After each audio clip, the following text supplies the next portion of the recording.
Kapag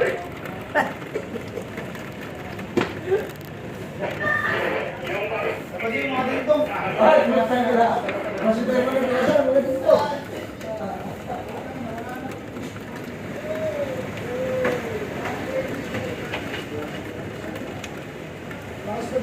Tumba nga. Tumba.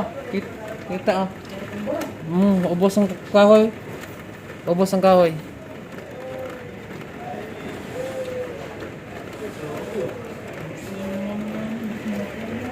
Ubos na. Tagal na yan. Ilang years na yan. Lakas.